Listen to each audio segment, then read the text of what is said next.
Welcome back, everybody, to another segment of Super Tuesday on the Educational AD podcast.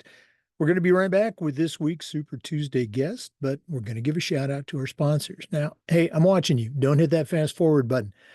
These are all companies I used as an athletic director. They're all great companies. I highly recommend that you check them out. So take the next 3 minutes, just listen to our sponsorship shout outs again, then listen to our segment. And then, if you're not using one of these, go ahead and check them out. I'm telling you, you're going to be very glad you did. Here we go. We'd like to thank Sideline Interactive for their support of the podcast. Go to sidelineinteractive.com and schedule a live web demo to see their indoor score tables and video boards in action. Probably one of the best purchases I ever made was our Sideline Interactive indoor score table. Go to sidelineinteractive.com to set up that demo today. We also want to say thanks to Home Campus. You've heard me say before, Home Campus is a platform you will use every single day, whether it's scheduling, results, rosters, communication, and especially the athletic eligibility and clearance platform. It is simply incredible. Go to homecampus.com. They do all of these things and more, and they're waiting to serve you. Homecampus.com. We'd like to thank Ohio University and their online master's in athletic administration. Now, I didn't get my master's from Ohio University, but my assistant AD did, along with thousands of others. And it was a great experience. It's very affordable, just 20 months. And as you're completing your master's, you also get 11 NIAAA leadership training courses at no extra charge. Okay, what a deal. Go to ohio.edu/info/MAA. We want to say thank you to Gipper. Now, your student athletes are on social media and they expect to see content that celebrates their accomplishments while also promoting your program. If you're not doing it, you're missing a great opportunity. Go to Gipper.com. It's trusted and used by over 4,000 high school and college programs across the country. It's professional graphic design made easy. The website is Gipper.com. Don't forget to mention the podcast, Gipper.com. We also want to say thank you to Huddle. You've heard me say many times, I used Huddle as a football coach, and when I became an athletic director, I made sure that our school was a Huddle school. Our coaches, our student athletes, our parents just loved the tools that Huddle provided. Join the 8 million users.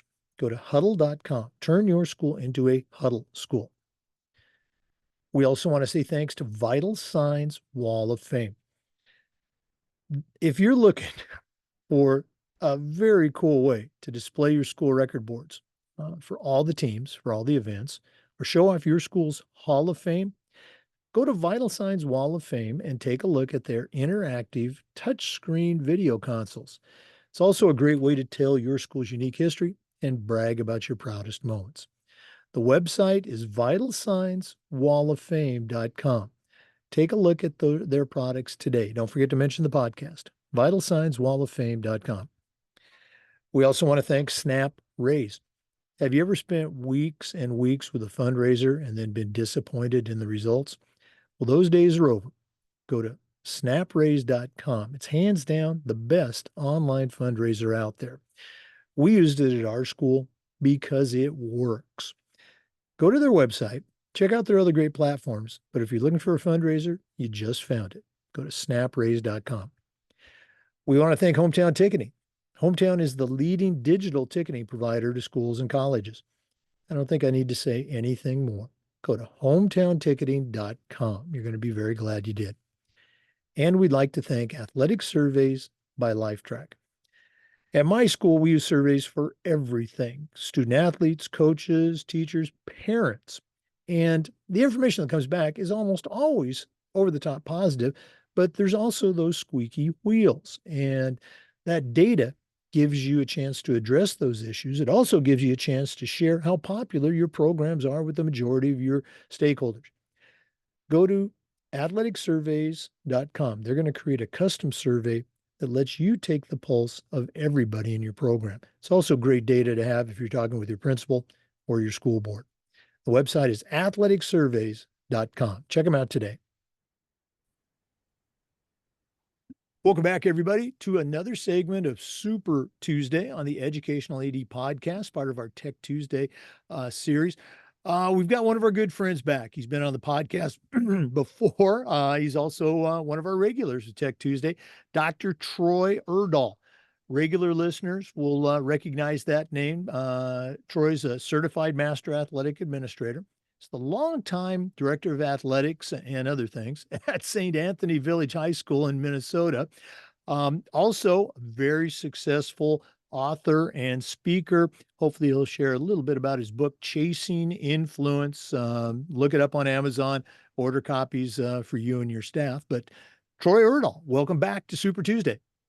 Thanks for having me on, Jake. I really appreciate it. It's always good to see you and to share different ideas and banter about the job with you. Oh, no, absolutely. Great to catch up with you. It's fall season, crazy time for athletic directors.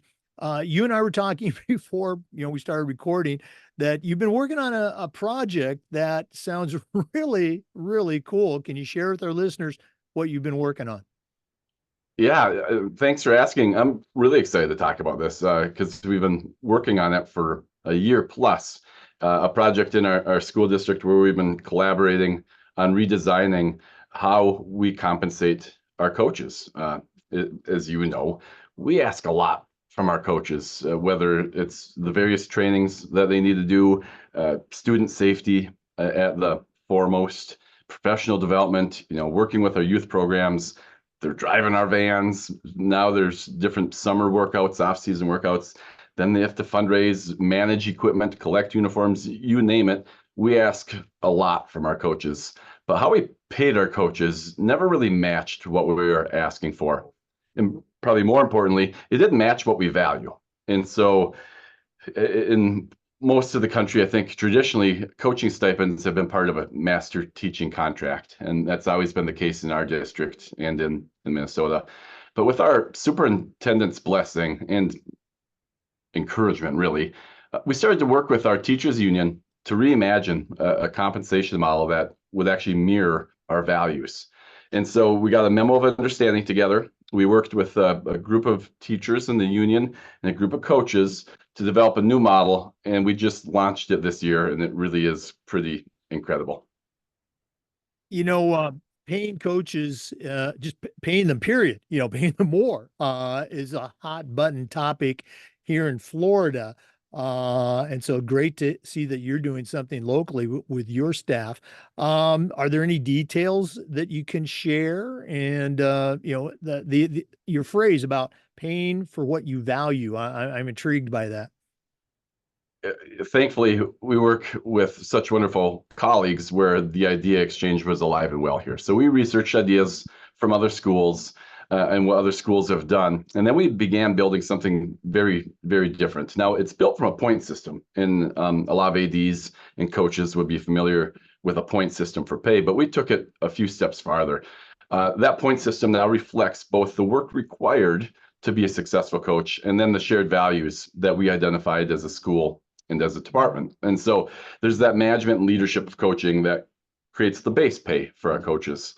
So factors that weigh into the base, all those things, like for us, what we accounted for: number of paid staff, how big the participant roster is, the number of levels in the program, number of weeks in the season, how many games or contests there are.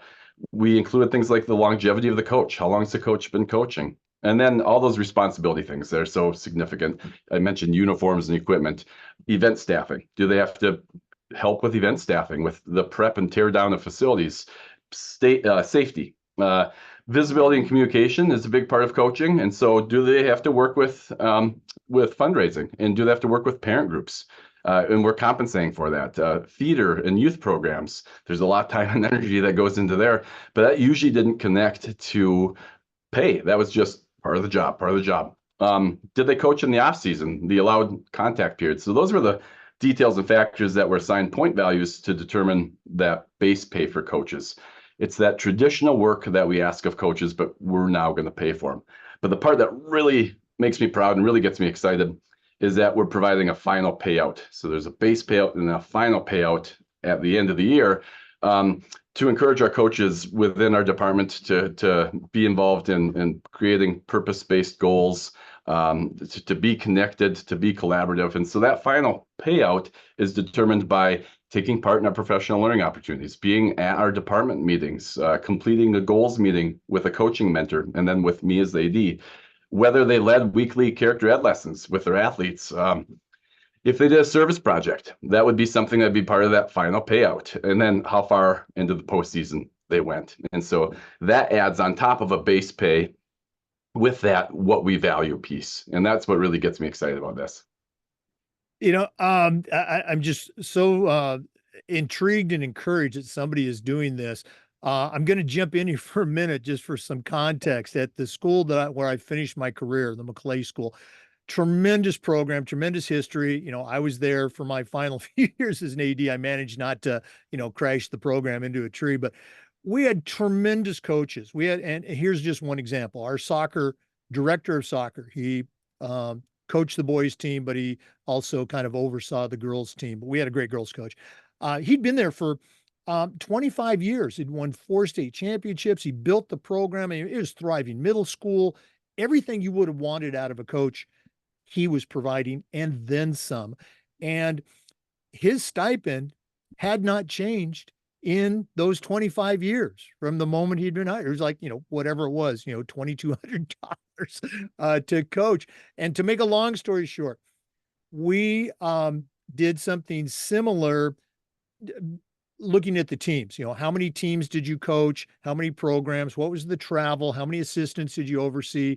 And we kind of ranked the sports in that way, equipment, travel, everything. But I love how you've taken it a step further with those intangible types of things, my word, intangibles, about, community service and leadership training and character development. Very, very cool stuff. Now you're in the middle of this right now, or maybe not in the middle, you're executing it. Looking back from idea to implementation to, nurturing, what have been for you some of the keys for success of this launch? Yeah, you use the word intangibles, which I think is a good one, because a key for our group was to work together and create a clear series of definitions for each area. I went through a lot of different categories a moment ago, and we needed to make sure that we had a clear definition for each area so there wasn't any ambiguity, that everyone knew exactly what that meant, especially when you're connecting this to pay. That's something that can be very important and very emotional. And so we wanted to make sure we had very clear definitions. And so doing that and then testing it. From that point, we have a good idea, but now we need to test it to make sure it works. And that took us the better part of a year to do that work. Another key for sure was having great help. The spreadsheet that we use to calculate all this work is pretty incredible. It's the brainchild of my wife's. She's super talented with Excel, with formulas, and all the formulas that drive this new model. And that really shows if you get deep into how it works, because taking a concept and then actually applying it, sometimes it sounds really easy, but in this case, very nuanced, but very precise. And so having good help, and in this case, having my wife's help with that was certainly significant. Oh no, absolutely. You need all the help you can get. So, boy, this is such a great topic. I wish we had some more time to go into it. We're going to have to bring you back, for another segment. But what has this meant for the coaches? I mean, what's their take on it? What's the feedback you got? I guess what's the bottom line as far as paying those coaches? Bottom line, we're paying for the work we ask to be done. And we're paying for the work that we collectively promote and value. And so that includes coaching with purpose and direction, a desire to grow and improve, serving our community, and ultimately developing better, well-rounded student athletes. And if you, with this model, if you do all that work, you're going to get paid more than you used to. And if you don't do all that work, you'll get paid less. So the goal for us was to pay our staff more. Because that's what's going to make for better coaching. It's going to make for better collaboration, better relationships, and ultimately better student experiences. You mentioned initially about some of the different things that the coach can do. You talked about, if your team goes to the playoffs, et cetera. Our teams almost without question, every year they were going to the playoffs at Maclay. Our football program had been struggling, and we hired a coach. He came in, his staff did a wonderful job, tremendous job, and they made. I think it was the second or third year. They made a long run. They made it to the Final Four, I think. And the coaches were asking, is somewhat tongue in cheek, hey, do we get a bonus for going to the playoffs, et cetera, et cetera. And I just, and I said with a straight face, I was smiling though, hey, you remember your first year when you guys were struggling? We didn't penalize you because you didn't go to the playoffs. We paid you that full stipend. We expect you to make that run into the playoffs. And it was a very fun exchange. And I mentioned, Andy, our soccer coach. Andy goes to the, Final Four, the state championship game every year. He didn't get a bonus. So, but it's a neat way to, or I guess an incentive, a reward, if you will, for all the hard work that coaches put in. Our goal is to try to pay them, as much as we can for that regular season, because as you know, Troy, sometimes the playoffs, they're out of your control. Yep. Other teams, other factors, but I love what you're doing. Um, again, I wish we could dive into this deeper, but we can do this. If one of our listeners wants to reach out, pick your brain a little bit more, find out about some of the things that you do as an AD, or, hey, get a copy of the book. What's the best way that our listeners can get a hold of Troy Urdahl? Yeah, if they're interested in chasing influence, it's been very well received, and that's been the most heartwarming and rewarding part for me is to hear from ADs and coaches who have found value in it. Easiest way to find Chasing Influence is on Amazon. It's also available on Audible. So I know so many people are busy and they like to listen to a book when they're working out or they're in the car. So there's an Audible version that is available. And then you can email me, troyurdahl@gmail.com. It's probably the easiest and simplest. Troy Urdahl, URDAHL @gmail.com. Okay. And for our NIAAA members, Troy's information's in the NIAAA membership portal. He's also on LinkedIn every once in a while. So, Troy, thanks again for sharing. All the best with this project and all the great things you do at St. Anthony Village. And we'll look forward to connecting at the NADC in December. Sounds great. Thanks, Jake. For listeners, we want to say thanks to you and just remind you we upload the Zoom recordings of all of these interviews to the Educational AD Podcast YouTube channel. We do Tech Tuesday every single week, and just about every day we try to share stories and best practices for athletic directors, coaches, and leaders. So hopefully we'll see you next time on the Educational AD Podcast. Boy, great stuff. Check in with Troy Urdahl. It's Urdahl, Troy Urdahl. Chasing Influence is the name of the book. We want to thank our sponsors for helping us share these great guests that we have on our podcast. Please go and visit them. Mention the podcast if you can. Gipper.com, Huddle, that's huddle.com. Ohio University's online masters, snapraise.com. Home Campus, that's homecampus.com. Sideline Interactive, indoor score tables and video boards, sidelineinteractive.com. Hometownticketing.com, athleticsurveys.com, and vitalsignswalloffame.com. Thanks again for listening. We'll see you next time on the Educational AD Podcast.